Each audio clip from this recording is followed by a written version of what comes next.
Hi friends, இப்போ நம்ம Chettinad chicken gravy எப்படி பண்ணுறதுன்னு பார்க்க போகிறோம். வாங்க தேவையான பொருட்கள் பார்க்கலாம். 1/2 கிலோ சிக்கனை நல்லா வாஷ் பண்ணி எடுத்து வச்சுக்கோங்க. ஒரு பெரிய சைஸ் தக்காளி ஜூஸ் எடுத்து வச்சுக்கோங்க. 3 ஸ்பூன் நீங்கள் வீட்டில் யூஸ் பண்ணுற எண்ணெய். 2 பெரிய சைஸ் தக்காளியை குட்டி குட்டியாக வெட்டி வச்சுக்கோங்க. 2 ஸ்பூன் இஞ்சி பூண்டு பேஸ்ட்டு, 1 ஸ்பூன் மிளகு, 1 ஸ்பூன் சீரகம், 1/4 ஸ்பூன் சோம்பு எடுத்துக்கோங்க. காய்ஞ்ச மிளகாய் 5 எடுத்துக்கோங்க.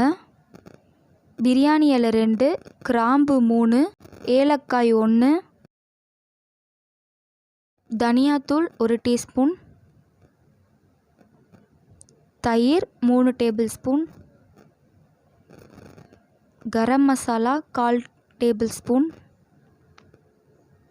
தேங்காய் ஒரு சின்ன பத்த தேங்காவை துருவி எடுத்து வச்சுக்கோங்க. 1 ஸ்பூன் மிளகாய்த்தூள் எடுத்து வச்சு சூடு பண்ணிக்கோங்க. அதில் 1 ஸ்பூன் மிளகு சேர்த்துக்கோங்க.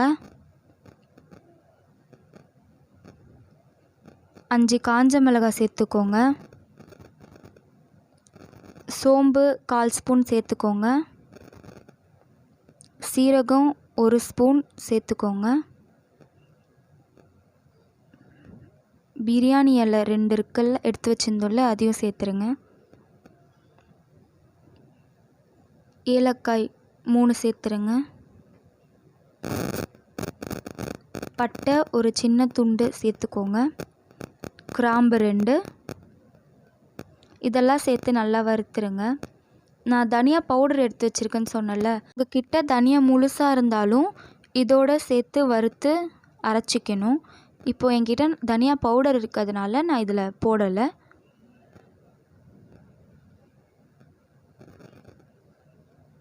நல்லா வறுத்து மிக்சியில் மாற்றி அரைச்சி எடுத்துக்கோங்க.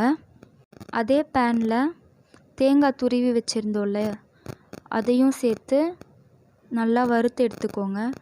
ஈரப்பதம் இல்லாமல் வறுத்து எடுத்துக்கோங்க. நல்லா வறுத்து எடுத்துட்டு நம்ம பவுட்ரு பண்ணி வச்சுருந்தோம்ல, இதுக்கு முன்னாடி வறுத்த மசாலா, அந்த மசாலாவை சேர்த்து இதையும் பவுடரை நல்லா அரைச்சி எடுத்து வச்சுக்கோங்க. இப்போது ஒரு பாத்திரத்தில் சிக்கன் எடுத்துக்கோங்க. அதில் 1 ஸ்பூன் இஞ்சி பூண்டு பேஸ்ட்டு, 3 ஸ்பூன் தயிர் எடுத்து வச்சுருந்தோம்ல, அதையும் சேர்த்துக்கோங்க. நம்ம காஞ்ச மிளகாய் சேர்த்துருக்கோம். மிளகாய்த்தூள் இதில் 1 ஸ்பூன் சேர்த்துருங்க. கரம் மசாலா 1/2 ஸ்பூன் சேர்த்துருங்க. லெமன் பிழிஞ்சு விட்டுருங்க.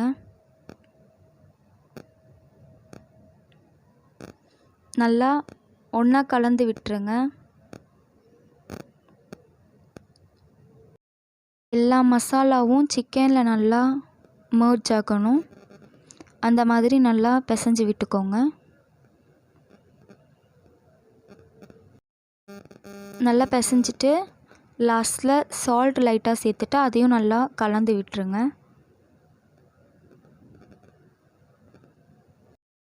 நல்லா கலந்துட்டு ஒரு 10 நிமிஷம் ஃப்ரிட்ஜில் வச்சுருங்க, நல்லா ஊறட்டும். அப்புறம் ஒரு கடாய் எடுத்துக்கோங்க. கடாயில் 3 ஸ்பூன் எண்ணெய் சேர்த்துக்கோங்க. நீங்கள் வீட்டில் என்னென்ன யூஸ் பண்ணுறீங்களோ அதே எண்ணெயை யூஸ் பண்ணிக்கோங்க. எண்ணெய் நல்லா காஞ்சோடனே கருவேப்பிலை சேர்த்துருங்க. கருவேப்பிலை நல்லா பொரிஞ்சு வந்தோடனே சின்ன சின்னதாக வெட்டி வச்ச 2 வெங்காயம் சேர்த்துக்கோங்க.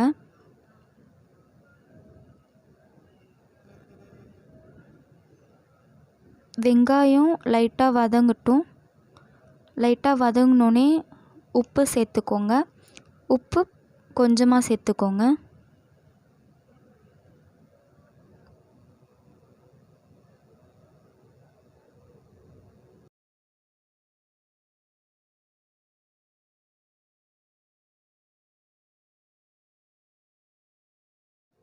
இப்போ வெங்காயம் நல்லா ப்ரௌன் ஆகி கோல்டன் ப்ரௌன் ஆகி நல்லா வந்திருக்கு.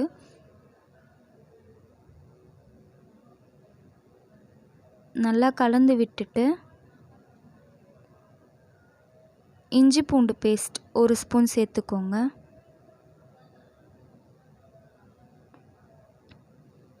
இஞ்சி பூண்டு பேஸ்ட் சேர்த்துட்டு நல்லா கலந்து விட்டுருங்க.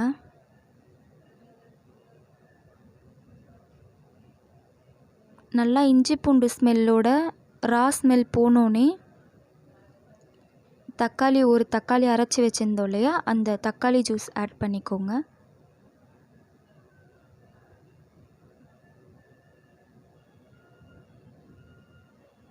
இதை நல்லா கலந்து விட்டுட்டு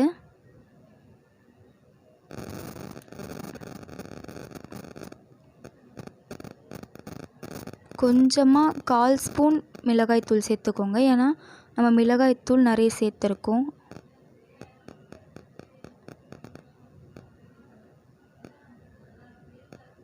தனியா பவுடர் சேர்த்துக்கோங்க.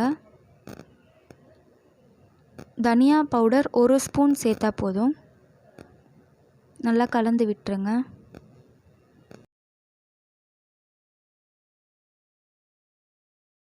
இந்த மாதிரி நல்லா ஜெல்லாகி எண்ணெய் தனியாக பிரிஞ்சு வந்தோடனே நம்ம சிக்கன் மசாலாலாம் போட்டு ஊற வச்சுருந்தோம் இல்லையா, அதை இதில் போட்டுருங்க.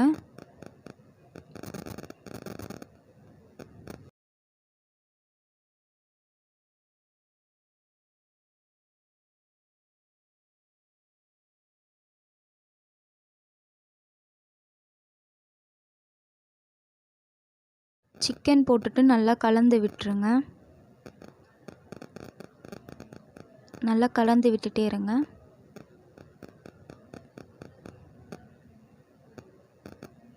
லைட்டாக தண்ணி வந்துடும் சிக்கன்லேருந்து. அந்த மாதிரி நல்லா கொதித்து சிக்கன்லேருந்து தண்ணி வெளியே வந்துடுனே நம்ம அரைச்சி வச்சுருந்தோம் இல்லையா மசாலா, அந்த மசாலாவை சேர்த்துக்கோங்க. நான் 3 ஸ்பூன் மசாலா சேர்த்துருக்கேன். 1/2 கிலோ சிக்கனுக்கு 3 ஸ்பூன் சேர்த்துருக்கேன்.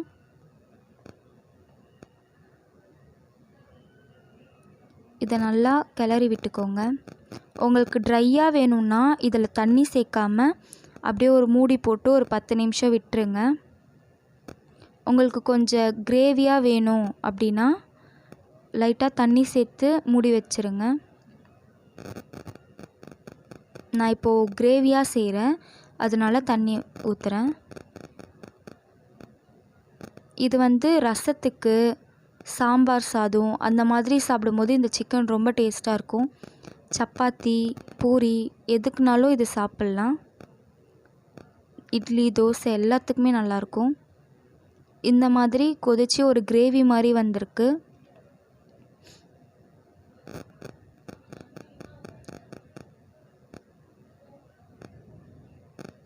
அவ்வளோதான், செட்டிநாடு சிக்கன் கிரேவி ரெடி ஆகிடுச்சு. ரொம்ப சூப்பராக டேஸ்டியாக ரொம்ப நல்லாயிருக்கும். நீங்களும் வீட்டில் ட்ரை பண்ணி பாருங்கள், ரொம்ப டேஸ்டியாக இருக்கும். ஒரு டிஃப்ரெண்ட்டான டேஸ்ட் இருக்கும். ட்ரை பண்ணி பாருங்கள். எங்கள் சேனல் உங்களுக்கு பிடிச்சிருந்ததுன்னா மறக்காமல் லைக் பண்ணுங்கள், ஷேர் பண்ணுங்கள், கமெண்ட் பண்ணுங்கள். அதுக்கு முன்னாடி எங்கள் சேனலை சப்ஸ்கிரைப் பண்ணுங்கள். பக்கத்தில் இருக்க பெல் பட்டனையும் கிளிக் பண்ணுங்கள். அப்போ தான் உங்களுக்கு நோட்டிஃபிகேஷன் உடனுக்குடனே வரும்.